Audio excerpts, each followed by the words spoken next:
The time for the Vintage Market Days 2025 recap is finally here. I have spent the last 3 weeks busting my butt, flipping furniture, thrifting inventory, cleaning and pricing inventory, setting up the market, and let me tell you guys, it paid off. So last year, my friend Melanie inspired me to do the Vintage Market Days because she was so successful at it. My first one in 3 days, I made $7,000. What? And was able to make $7,000 in one weekend selling all of her thrift finds. I love thrifting, and for me, selling at these markets is an enabler because I get to still keep thrifting and then reselling stuff. So I'm making money, I'm doing what I love, and it's a lot of fun. But last year at the market, I was really happy with the way that my booth turned out.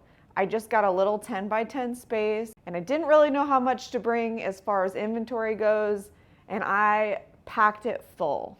But I packed it a little bit too full of furniture and not enough small items. At these markets, it seems like a lot of people like to come in and they like to grab things that are impulse purchases like clothes and baskets and home decor, Christmas gifts. Not a lot of people really impulse buy furniture, so I didn't really know what to expect going into it. One of the big things that I learned was that it doesn't really matter how beautiful your booth is staged. You have to find this balance between merchandising and making your booth look beautifully staged, because I had struggles with people stopping and admiring my booth and then continuing and walking, because there was a very small walking space. I had a big piece of furniture in the center, and if there was already 1 to 2 people shopping my booth, people didn't want to come in because it just felt too crowded, and people don't like to get into each other's personal space. So last year I only ended up selling 2 pieces of furniture, and one of them was just a little nightstand. I sold out of all my clothes on the first day of the market, and I ended up bringing home around $2,300. So this year I decided that I wanted to take everything I learned from last year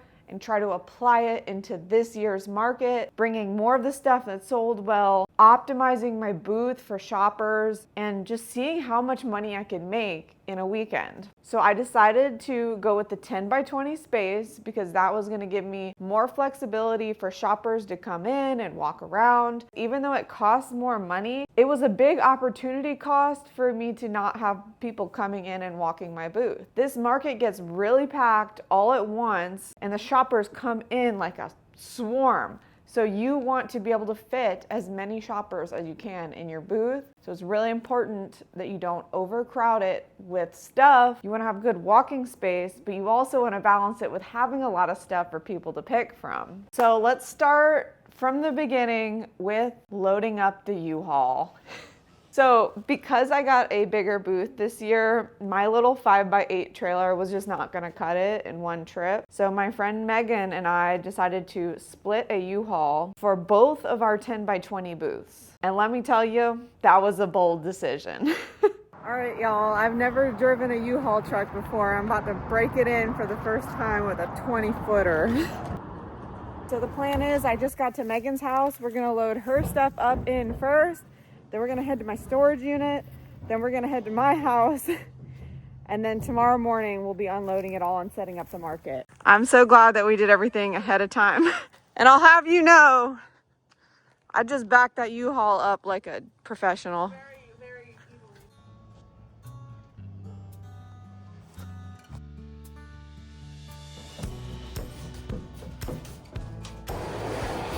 All right, we're halfway there. All of Megan's stuff is loaded in. Holy crap. Whew, we made good time.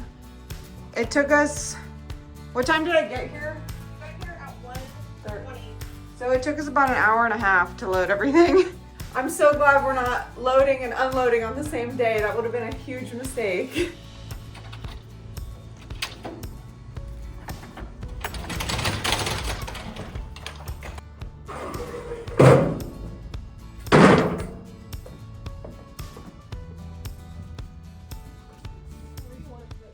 The truck is locked and loaded. I was able to fit a few more things in last night.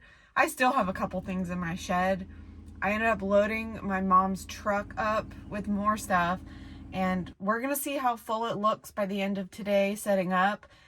And worst case scenario, you know, I have backup stuff to restock the booth with, and I can bring more stuff in tomorrow in my truck. The thing is, I don't know what's in the totes that I left behind, and if that was some of the stuff that I really wanted to prioritize bringing. So let's just go see how today goes, and then I still have all day tomorrow to work on stuff. And of course, in the front seat of my U-Haul, loaded with stuff. So we have 2 young women loading up a 10 by 20 U-Haul for 2 10 by 20 booths. Probably not the brightest decision, but we got it done.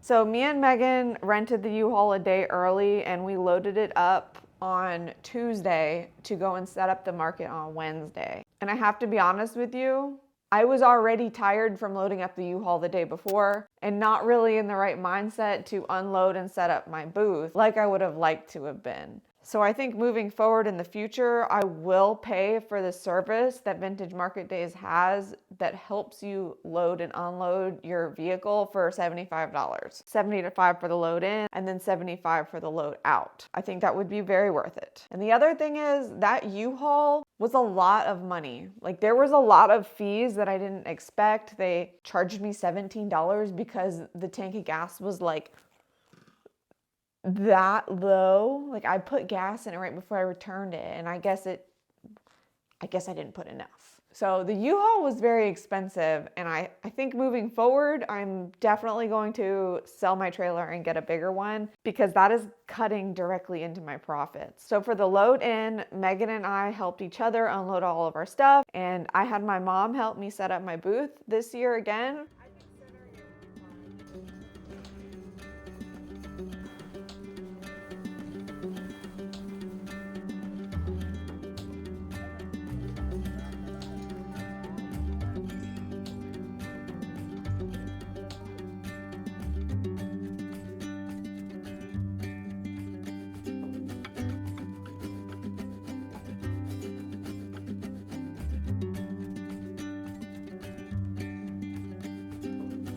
We just got Megan unloaded, and Mom's been working on setting up the curtains while I was unloading stuff, and she's already got it looking cute, but my curtains are missing from last year, and I just checked on Amazon and they will not come in time. I have some mismatch of other colors, so I just ordered more that are supposed to come tomorrow, hopefully in time.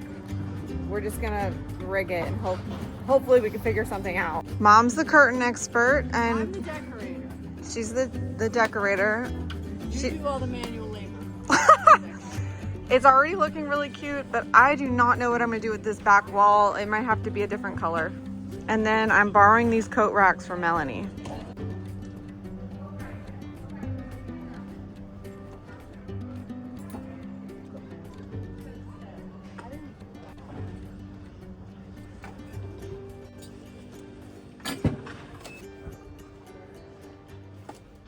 Good morning, it's day 2 of the setup. I got curtains overnighted to me in the mail.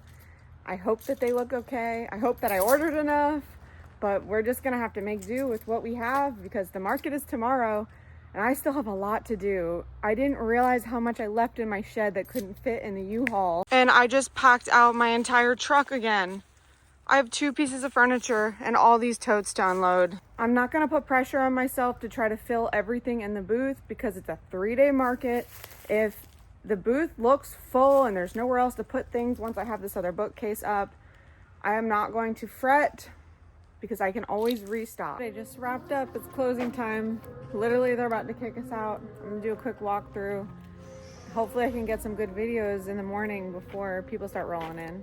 So each night after the vintage market, I would come home and relax by using the Foreo FAQ 202 mask, which is the sponsor of today's video. So now that a couple weeks have actually passed since then, I wanted to give you guys a little update. After the first few uses of the mask, I was already starting to notice that my skin tone looked overall more even. But now that a few weeks have passed, I noticed that I have not gotten a bad breakout like I normally do on my time of the month. So typically, my skin, I will get breakouts all along my my chin and my jawline. And this month, it just hasn't happened. I have like a couple tiny little bumps, but nothing crazy. One of the things I really love about this mask is that it has an open eye area so that I can still do tasks. So when I was using it in the evening, I could work on editing videos in bed. Now I've kind of switched to using it more in the mornings as a part of my morning routine. I get up, I can wear the mask, I can go start my coffee, I can start cooking breakfast, and it's a good little way to just start my day. This is a complete mask offering 8 different wavelengths depending on your different skin concerns, ranging from acne to melasma to fine lines and wrinkles. Pairing the mask with the peptide serum will help boost collagen production, reduce dark spots, acne, redness, and dullness. And it just enhances overall radiance. I feel like with the use of this mask plus more sun protection, I've just been overall noticing a lot more glowy skin. Foreo is having amazing holiday deals right now, so don't forget to grab your gifts. And if you click the link in my description below and use code ASKYOU35, you can get an additional 35% off your order.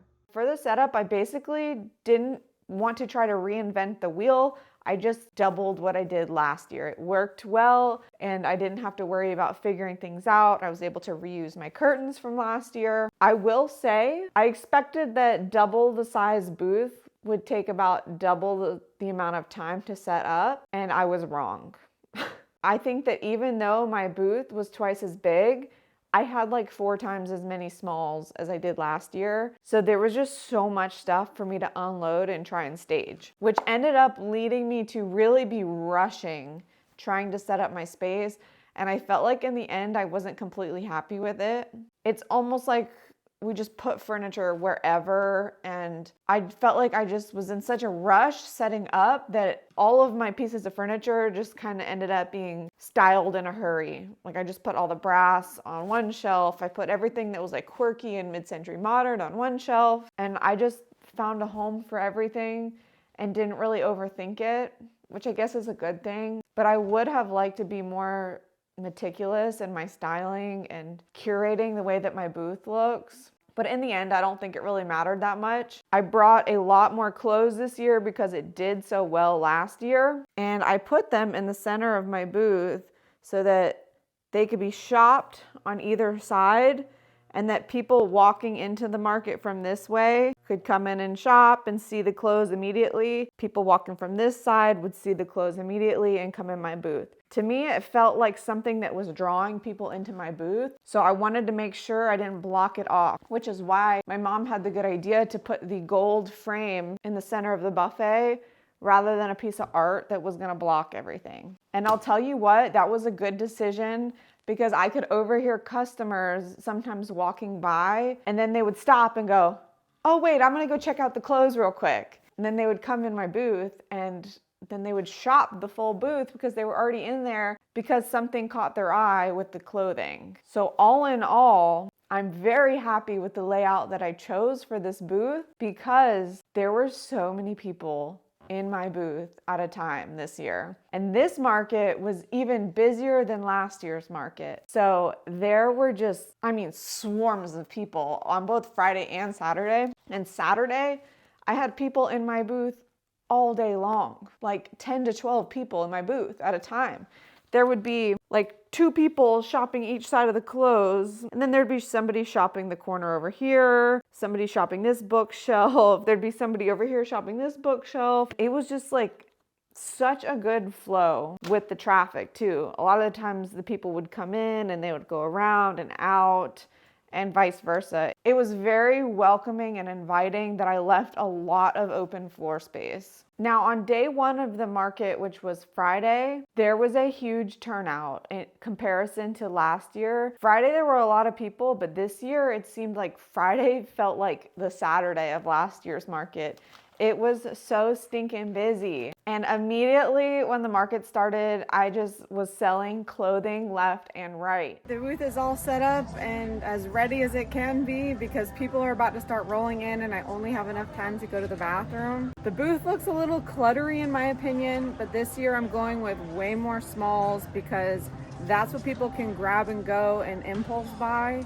So I'm sacrificing an aesthetic booth for merchandised booth, so hopefully I'll make a lot more this year.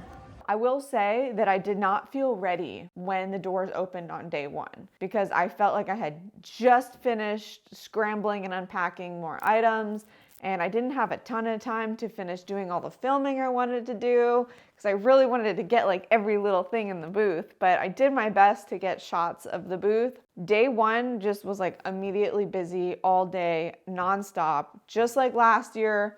Hardly any time to eat, hardly any time to go to the bathroom. I wish I did it with somebody again. I didn't learn my lesson from last year, but it was so much fun, and it was cool because some of you guys came out to meet me, so the whole time was just really engaging. Day one, there was such a high of energy, and I actually did sell some furniture. Last year, I didn't sell any furniture until the final day of the market.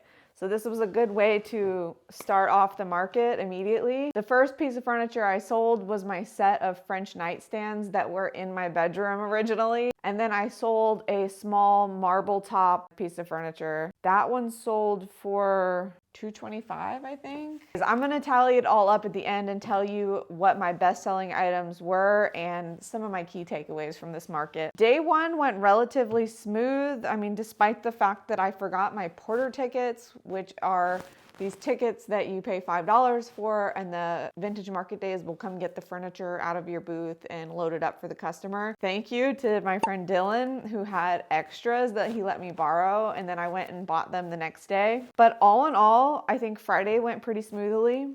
I packed my lunch this year, so I wasn't starving and hangry and thirsty. But by the end of the day, I was exhausted, and I now had holes in my booth because I had sold furniture. So Friday night, I came home and I grabbed some bookshelves and more stuff out of the shed to restock the booth in the morning because now I had these big holes. And by the time I had, my truck loaded up and stuff for the morning, I was freaking exhausted. I feel like my brain was running 100 miles an hour nonstop for like the past 2 weeks. So Saturday morning comes around and I'm just scrambling. I'm running from my truck to my booth, trying to restock it within only an hour time frame that we have. All right, it's day 2 and I'm trying not to scramble right now, but the gates are unlocked and I locked my phone and my keys in my truck, so I have no card reader. But here's the reset that I haven't really tried to finish. I need to refinish these shelves. Here's the fit.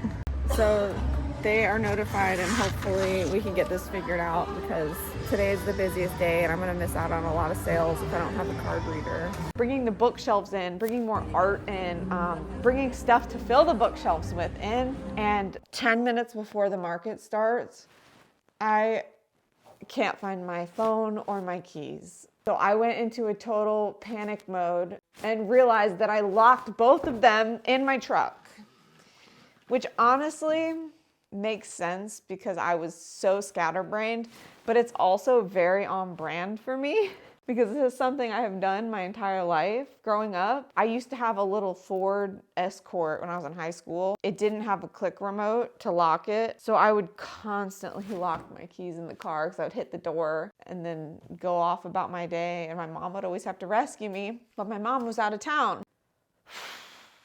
So again, Dylan came to my rescue and he called Papa Lock, and I had to go find the maintenance guys and have Dylan hold down my fort, and Papa Lock came out and charged me $165, which was painful, but it all worked out. It was fine, but I was very scatterbrained and rushing. All right, that's besides the point. Saturday was freaking crazy, and that's why I was panicking because this was right as people were walking in the door. And Saturday, way more people were showing up than Friday. And I knew that was gonna happen because of last year. So I was very upset because that means I was gonna lose out on so many sales if I didn't have a card reader. Thankfully, Papa Lock came out and they were there in 30 minutes. And for the first little part of the morning, I was just taking Venmo for my payments. And it ended up being fine. Most people had Venmo or cash. Saturday was another day where I just had people in my booth nonstop. I think that at any point of Saturday, if you came by my booth, there was a minimum of 6 people in it, which is fantastic. I mean, both for just the turnout of vintage market days in general and for my successful booth layout, because I felt like there were a lot of people just being drawn to my booth. And that is like the best compliment you can get as somebody who does furniture and thrifting. It's just like people being drawn to my stuff means so much and is so exciting. Now, day 2, I of course sold a lot of clothes again, but it was a very eventful and special day because of the wardrobe that was in my booth. So there was a woman who came into my booth with her daughter, and she was admiring the wardrobe that I had refinished, and she had actually seen my video of it on social media, and she just kept saying, wow, you did grandma's wardrobe so much justice. It looks so beautiful. Like, I just can't believe how much justice you did to grandma's wardrobe. And I was talking to her for like 5 minutes, and her daughter, and I was just telling her all the things that I did to the wardrobe. And then it hits me and I go, what do you mean when you say your grandma's wardrobe? Did your grandma have the same wardrobe as this one? And she goes, no, this wardrobe was my grandmother's wardrobe. And literally there was like 10 people in my booth, and I started crying. I'm gonna start crying right now talking about this. I have never had such a full circle moment like that with my furniture. I have met people later on who bought furniture from me, and it's really cool to see the pictures in their home. But, oh my God, I'm gonna cry. For this wardrobe to have belonged to her grandmother and her to come and get to see it all fixed up like that was so special. And I am crying. I don't know why I'm just so, But this is just what it's all about. Like, they just seem like an old piece of furniture, but like this stuff has a story to tell, and it's just very fascinating to me. And it was just such a cool wardrobe to begin with, and it was already getting a lot of attention. So that's why I didn't realize and put the 2 and 2 together that she had actually given me that wardrobe for free like a year prior. And I just had seen like 1,000 people on Saturday that I didn't recognize her because I'd only met her once, and a year had passed. And I honestly felt so bad that I didn't recognize her immediately, but she was so sweet. And it was just so special that she got to see her grandmother's wardrobe fixed up like that. And I told her, I was like, if this wardrobe doesn't sell this weekend, I might put it in my bedroom, because it really turned out so beautiful. And it worked so well in the booth because people were using the mirror that I had replaced to try on their clothes. Anyways, she, carries on to shop the rest of the market with her daughter. And I kid you not, 5 minutes later, a young girl walks back up to my booth and said, I decided I want to buy the wardrobe. And I was like, no freaking way. This is happening right now. 5 minutes later, she comes and purchases the wardrobe. And that porter service is fast. You text them the picture of the furniture, and they come get that furniture, and it's poof gone. So within like 10 minutes of her coming and seeing the wardrobe that was her grandmother's, it was gone out of my booth. She circles the market and comes back and stops and says goodbye again and sees that the wardrobe's gone. And we just had another little heartfelt moment that was so sweet. And she was like, congratulations for selling it. And it just dawned on me later how the timing of that was so beautiful, because had she come 10 minutes later, she wouldn't have gotten to see the wardrobe. And it was just like, I don't know, that was a crazy experience. I just had all sorts of feelings. It was very, very special. So the wardrobe was the only piece of furniture that sold on day 2, along with a whole lot of other stuff. It's Sunday, the final day. I got wiped pretty clean yesterday. I have one last cart to unload for restock.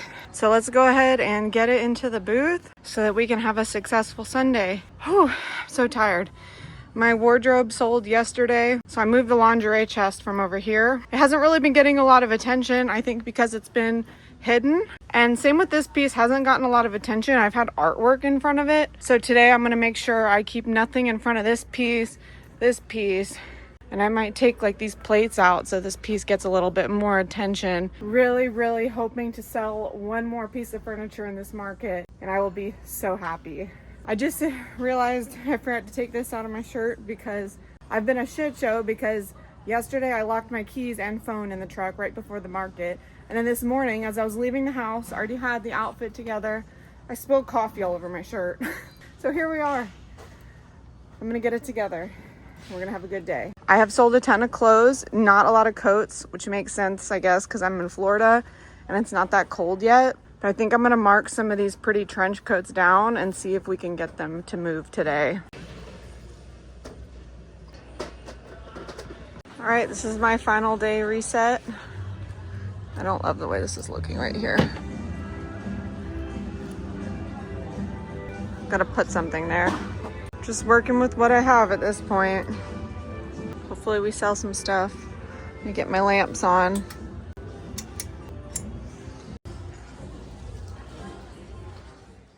So day 3 was Sunday, and Sunday was much slower of a day, which is nice because I get to kind of take it easy and just talk to people and hang out with some of the other vendors. But sales were also still really great. And day 3, I ended up selling 2 more pieces of furniture. I sold my single little nightstand for $100, which isn't the greatest price for me, but it was free, and single nightstands are typically difficult to sell, so I mean, I'll take it. And then about halfway through the day, the buffet also sold. So we're really not supposed to like cut deals at this market and like give people discounts, but every once in a while there's, you know, an exception to the rule. There was a couple that really liked the buffet, and they were drawn to this gold mirror that I put in the front. Like on Sunday, I had put that mirror out on Sunday morning, and they asked if I could, you know,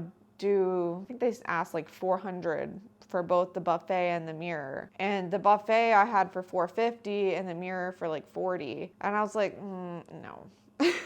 But I said, if you buy the buffet for $450, I will give you the mirror. So they agreed, and to me, that was worth it. That was a free mirror that I got, and I was able to get the buffet sold and out of my booth, so it was one less thing to have to load up. And that kind of just rounded out the show really well, because that means I used all 5 of my Porter tickets, because you buy 5 for $20, and it made my day 3 profit much better than it would have been. As a reminder, last year my total revenue was $2,300 or $2,500. You're gonna have to go back and watch the last video. So that was last year. This year, on day 1, I made $2,108. So that is almost my entire weekend revenue in one day for double the booth space. On day 2, I had an even better day, and I made $2,588. And then on day 3, I made $1,692. So that gave me a total revenue for this market at $6,388, which well surpassed my goal of $5,000. But again, that's revenue, not profit. If we want to consider what my profit was, we have to look at the expenses. So the booth this year was $500 instead of $250 because I got double the space. And then I paid $20 in the Porter tickets, a $35 electric fee, $180 for the U-Haul split with my friend. My part was $180. Yeah, U-Hauls are expensive. And then again, I do not know my inventory costs. I'm gonna give you a couple profit breakdowns of specific items, but I genuinely don't have a good tracking system for like writing down what I paid for everything. I think that would take a million years. So I, again, same thing I did last year, I'm going to estimate my inventory cost at 1/4 of the revenue. I think that I usually charge more than 1/4 of what I paid for things, but that's just the best way for me to give you an estimate of what the profit is. So that would be around $1,597. So subtracting all of that from my total gives me a estimated profit of $4,056, which sounds like a ton of money for a weekend, but I want you to understand that I spent a solid week fixing up the furniture. I spent at least a week just pricing and cleaning inventory, and then I spent another week setting up for the market and loading and the weekend and stuff. So there was like 3 weeks of work, not considering the work I did of going out and thrifting. To me, the thrifting part is the fun part. So I don't really consider that work. I consider that a part of my like social media job. I get to do it for fun. I would go thrifting for fun anyways. But if that's not your thing, like this is work. This isn't like some sort of get rich quick job, like go thrifting and then sell at markets and you're rich. No, it's not for the faint of heart. It's a lot of work, but it's a lot of fun. So to round everything out and give you some of my best sellers and takeaways, this year I knew that I wanted to bring a lot more clothes because last year I sold out of it on Friday. So this year I had so much more clothes than the year before, and I sold a lot more furniture. I wanted to sit and guess what would be my best selling item, clothing or furniture, and my guess was the clothes, with my second guess being the furniture being second, because I sold a lot of clothes. What it came out to be was that clothing, I sold $1,440 worth of clothes and $1,445 of furniture. So I sold $5 more worth of furniture than clothes. So I was wrong with my guess. However, when we consider the profit of clothing versus furniture, on the clothes, I sold 62 items, anywhere from $1 to $15 for like a leather jacket that I paid for the item. So I'm rounding that out to be about $5 per clothing item that I paid for. So that's $310 expenses towards my clothes. And the furniture, I know what I paid for those, which I did technically spend a lot more on the furniture than I would have if I was just buying it to flip, because some of those pieces were for my bedroom initially, so I overpaid for them because I thought it was what I wanted in my bedroom. So I ended up spending $495 on the furniture for things like hardware, paint, the piece of furniture itself, and I spent an entire week fixing all the furniture up. And the clothes, I didn't have to do anything but put them on a hanger and put a tag on them. So it's a pretty close call when it comes to the profit on clothes versus furniture, but I have to give clothing and apparel the W on this because it was significantly less work. So to me, clothing ended up being my most profitable item in my booth, and I kind of lumped that into an apparel category. So outside of the clothing racks, I also had some boots, some purses, some random jewelry I was selling for $5 each, and all of that went into the apparel item. And it seemed like something that people so easily purchase without having to even think about it. I hate promoting like impulse buying of things because it doesn't seem sustainable, but when it's secondhand, I think it is more sustainable. And part of me goes to this idea of like, should I keep this information to myself so that the market doesn't get oversaturated with vintage clothing? And I really had to think about it, and that's a terrible way of thinking about things, because the more vintage resellers there are, the less clothes that ends up in the landfill. I think that as resellers, we should all take an opportunity to look at vintage clothing because it's an easy profit and you're saving it from the landfill. There's just such an abundance of clothing in the thrift store. It's actually quite disgusting to think about how much of it ends up going to the landfill. So I don't think that, gatekeeping it is gonna like keep the market from being oversaturated. I think more vintage clothing vendors is actually better than less, because somebody else selling the same thing as you is not gonna take away from you. It's only gonna draw more people to these markets and draw more attention to vintage clothes being cool and being fashionable. And I think that I'm kind of starting to get into it myself because I had so much fun putting outfits together for this market that I would never normally wear because they're so far outside of my comfort zone. But I had my friend Tori help me put a few things together of some thrifted items that I had from thrifting for this market. And it was just such a fun little way to romanticize the market and the weekend. And I'm definitely going to keep doing it moving forward because I just felt like,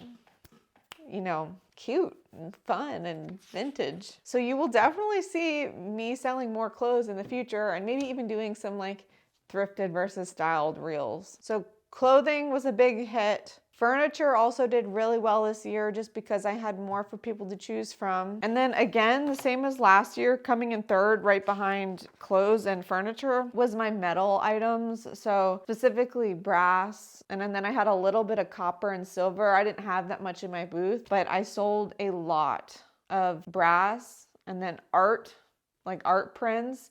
I put the art prints on a chair in a little bin so people can sort through the art, even though I couldn't hang it up everywhere. Wicker, again, people just buy baskets like crazy. I sold so much of my wicker. So many just like random wood objects like wood shelves, little wood coat racks, wood antique windows, wood card catalog drawers, anything wood. People are just looking for ways to warm up their house, and wood is a great way to do that. I noticed that any sort of like a wooden magazine rack I had would sell, and the brass ones wouldn't. I'm not sure why, but that was just something interesting I noticed. And the same as last year, lamps are another great thing to sell because they sell for a pretty penny. Anywhere from $45 to $95 is what I priced my lamps at. But again, same thing happened as last year. Only the lamps with a shade sold.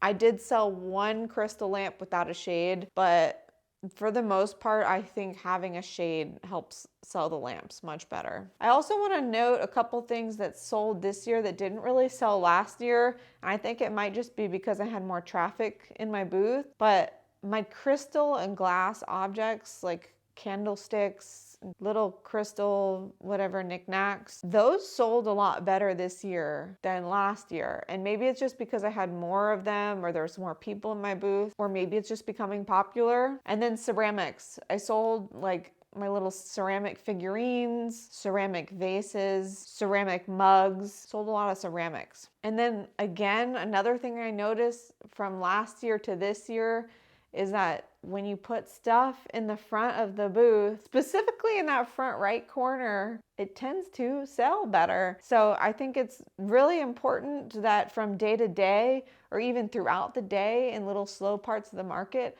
that you move some of your inventory around, because sometimes people don't see things, or sometimes when you move it to the front, they just get noticed differently. I had these brass candlesticks that are very like Christmassy with a cord. They're electric and you plug them in, and I had like 6 of them for only $5 each. I had them last year, the entire market.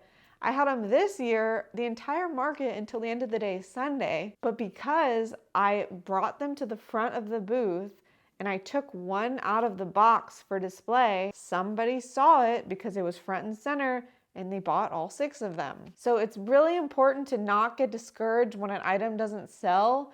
And maybe if you go to a market and it doesn't sell, it might sell at the next market. That doesn't mean you need to mark the item down or get rid of the item. It just means that you might not have had it in a good place in your booth. And sometimes just moving things around throughout the day can make items sell. It's quite interesting just to think about the psychology of this, because there's so much stuff in this market that it's very easy for your eyes to miss things. So we want to give everything a chance to sell and not jump to conclusions that just like, oh, nobody likes this item, because odds are that's not true. And finally, the last key takeaway that I want to talk about when it comes to vintage market days, outside of the monetary potential and profit, like this is just a very successful market. The most important thing that I got out of it was the connections and the friendship. And honestly, I feel like I got my spark back. Just being around other people who love what you love is so motivating, and it's just such a high. When you work alone or you're an entrepreneur, it can be very isolating. The majority of the time, I'm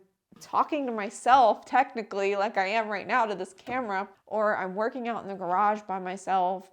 And being around other people who have a similar interest and goal as you is very special. And then getting to meet a lot of my subscribers was also very special, and just made me realize that what I do actually has an impact. So outside of, coming to do these markets just because you want to make money, that's great. There's a lot more to gain from it, and your business has a lot more to gain from it, because you are going to be inspired.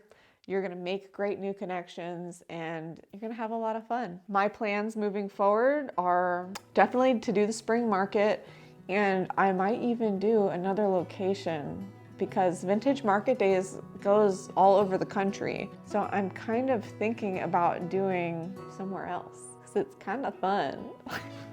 But I am tired, so I'm gonna go take some time off for the holidays.